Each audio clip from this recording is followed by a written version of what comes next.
السلام عليكم ورحمة الله تعالى وبركاته. داود يا الكسر وهذا channelك AK Vlogs. maanta waxaan ku soconaa dhanka iyo bariga magaalada Hargeysa. waxaan doonaynaa inaan muuqaal idin ka soo duubno wadada ay ka dhisayso dawladda hoose ilaa kantaroolka wixii ka sokeeya kantaroolka haleeya runtii waxa meelaha ugu dhibka badan oo wada laga sameeyo laamiga dawladda hoose dhisayso ayaan muuqaal ka soo duubaynaa. Saciid baasna gaariga wada. Saciid aniguna waan salaamaya sidaas la mid ah salaamaya maanta waa jimce gelinkii hore salaada ka dhaxay xilliga saacada salaad iska hore iska sideed meelaha inta salaada ka hadhay insha Allah ayaan jeclaysanay inaan muuqaal la sheer gareyno oo ku saabsan wadada bariga magaalada Hargeysa kantaroolka haleeya ilaa iyo ka hodhay hotel inta dhacaysa ayaa la soo wadaa dawladda hoose soo wada intaas soo ahayd intii ugu burburka badnayd ee qofka magaalada soo galay ku cusub isuran jiray sabab maxaa soo xaga soo gashay laakiin imika waxba loo soo seexinaya insha Allah hadii ilaahay ka dhigo table daawada subscribe ta like ta comment ta iyo share ka inta isla dhaafna inta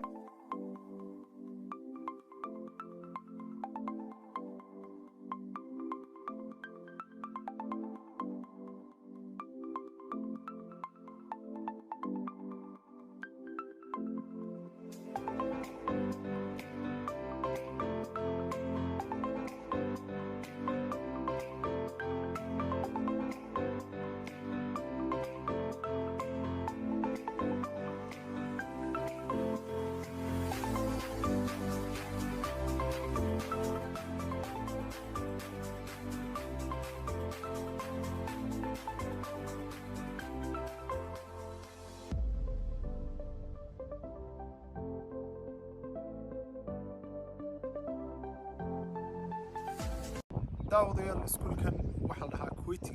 كويا لا برج مجراه هرجيسة أنت ولا حاسة كنترولك يو حافظ النيو هرجيسة وسكول هرجيسة ميت كم ده هيدا خارجة دلك الكويت سلمر كان واحد تا أجونتا يدك عادي كان أجونتا لوضع وديتان لكن أجونتو فري بكليتها لأن حبلها هي كليتها مركا واحد سكول شراء واحد برشة عادي كذا فورمال كهيد يتين فورمال كهيد وحلا واحد برشة توسكا يواحد برشة تدبن علشان تن بريمري elementary secondary ka bilaabmaysa aan kala dhigto waxbarashada tooska wala dhaha ta farsamada gacanta iyo waxyaalaha la xiriira waxa la waxbarashada dadban inta badan marka labada waxbarashada uu leeyahay farsamada gacanta iyo tii caadiga ahaydba sayl la socod wanaagsan insha Allah mar uu furan yahay inuu gudaha galaa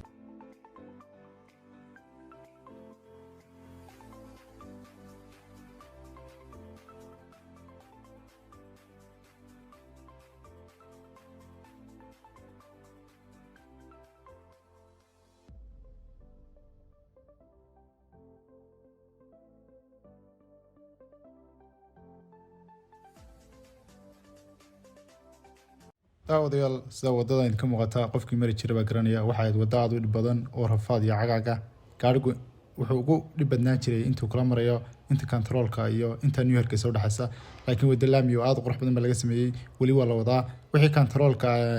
halaya ka soo sakeeya waxa dhisaysa dawladda hoose laakiin wixii dhinaca ka xiga waxa dhisaysa shirkadda DP World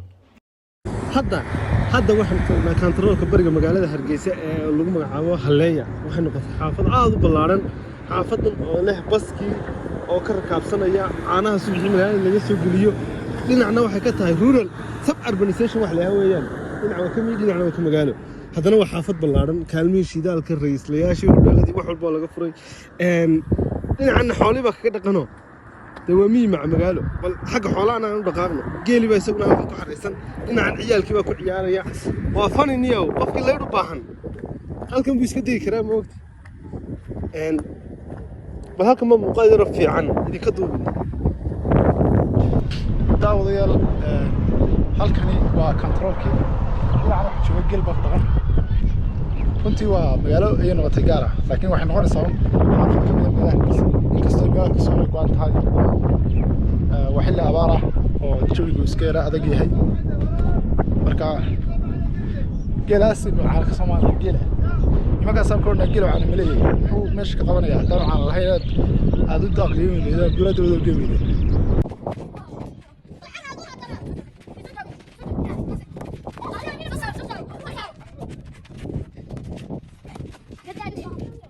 كنالي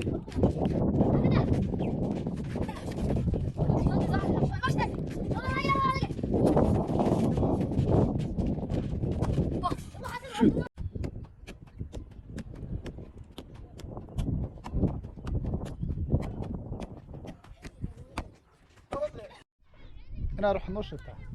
geel baad dhaqatay ka waran geelan caana malay horta geel maanta geela ma nolol siisaa imisa irmaan lix irmaan ka wada caana wadi bisaan mise wada cabtaa وانا عدنوني ما شاء الله marka xageed ka keentay markii horse geela ma meelaha bidgay mise meel fog bad ka soo meel fog baan ka soo raaday marka wada waraaminaysaa waxaad noo sheegtaa geel magaciisa wax noo sheegi karaysaa geel magaciisa geel magaciisa ha حلها شال maxaa dhahaa shaal يا دمس tan magaceed مقع haye shaal iyo dhamays iyo taa magaceed taa أنا مالي هنا متان بس candhasaab lagu xidhay waxa daawadayaal dadkan gara waxa la candhasaab la dhahaa marka waxa lagu xidhaa hashu marka aan la doonayn inay dhirta jidada la socoto waxa kale la candhasaab lagu xidhay qaar kale doona kiishili ma candhasaab la dhahaa saawir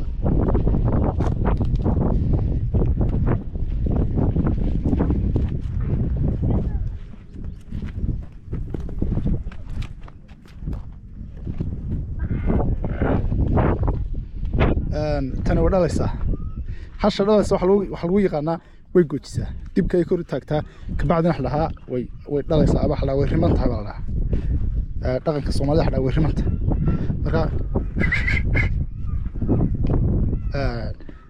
sidoo kale waxa laga yaabaa inay guga dhali doonto ilaahay kala keeno waxaan leenahay ilaahay adiga wiilkaaga ilaahay haydi kala keeno ama deynantaada hadba wax dhalaysid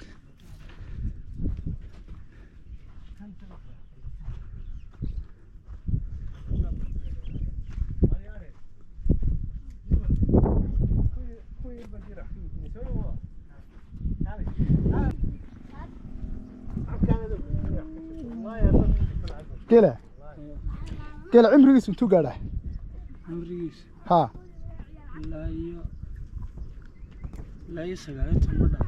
لا يسقال يتمن سنه ay gaadhaysaa hash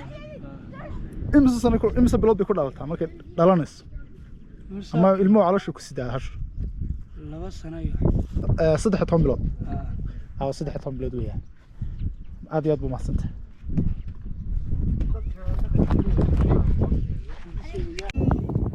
tan waa nirig yar weeyaan saaxiibaan nahay waa nirig yar iska fiican iska hayine waad arkaysaan hooyadeedu waa tan iyadana nirigtan waa nirig yar fariida wixii bay fahansan tahay haddaa istaa falooka kula duubto maxaad leedahay walaal u sheeg bal dadka la hadal subscribe saara baa idin leedahay fadlan channelka subscribe saara haddaad luuqadda fahmaysaan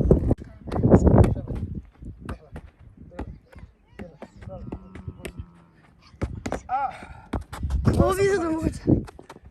كتر هذولا عنو كتر دنيا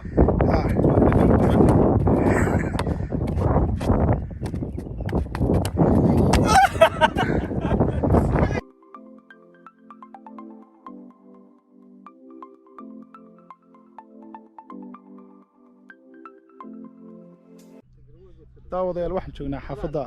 kantaroolka oo magaceeda loo bixiyay Hadiya Village runtii waa meel aad loo soo digay oo aad u qurux badan oo aad u camiran marka la eego meheradihii dhismayaashii meelihii hilibka lagu iibinayay iskuuladii yacni wax kastoo xaafad u baahnad bay leedahay in yar ayay magaalada ka go'an tahay si kale haddii loo eegana dalaamiga istaayo markaad berbero iyo socotay isla markiiba waad gaadhaysaa haddaba waxaan la kulannay mid ka mid ah dadka magaalada oo noo sheegay inay hayaan dhulal ay iibinayaan isla markaana aan jeclaysanay inaanu idinla soo wadaagno idin soo duubno runtii dhulkaan idin soo duubnaa weliba dhul jaban sida imika naloo sheegayo qaarkood laamiga haystaan muuqaal baan ka soo duubaynaa daawadayaal bloggu halkaas ay ku bilaamayaa meheraddan waxaa dhahaa alfatix baa la dhahaa waa kaalin iyo hudheel iyo wax isku jira daawadayaal waa 3 blog marka blogga koowaad laamiga ay ku jeedaa labada dambana dhabarka ay ku hayaan oo dhinaca kale ay ka sii jeedaan marka waxba uma dhaxayaan saddexduba midii laamiga ayuu haystaa labana laamiga blog ba ka xiga sidaa ula socda haddaan sii wado muuqaalka igu dheeraanaya uguma talagelin maanta nul soo duubo laakiin maadaama inta badan dadku ay aad u jecel yihiin inay ogaadaan dhulalka waliba meeshan aad iga soo dalbanayeen saas ayaan jeclaystay inaan aan idin dhex raaciyo oo aan intaan idin sheego cidii u baahan insha Allah wadna la soo xiriirsaan blog laamiga haysta isaga waa la isku iibinayaa lama kala iibinayo laakiin kuwa kale blog baa loo iibinayaa qiimahuna balooga laamiga hasta waa 180 kuwa kana waa 120 marka ka laamiga hasta qiimihiisu wuxuu noqonayaa baloodkiiba $18,000 kuwa kana wuxuu noqonayaa $12,000 cid u baahan maadaama 120 yahay oo markiiba halkii baloodba uu 10 balood ka kooban yahay baloogu waa $12,000 midkiiba sida la socda barhadeedna dhinaca hoose commentiga ayaan idinku soo qoraynaa xagga u sareysa halka waad nagala soo xiriiri karaysaa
daawadayaal muuqaalkii quruxda badnaa ee ka soo duubaynay xaafadaha kantaroolka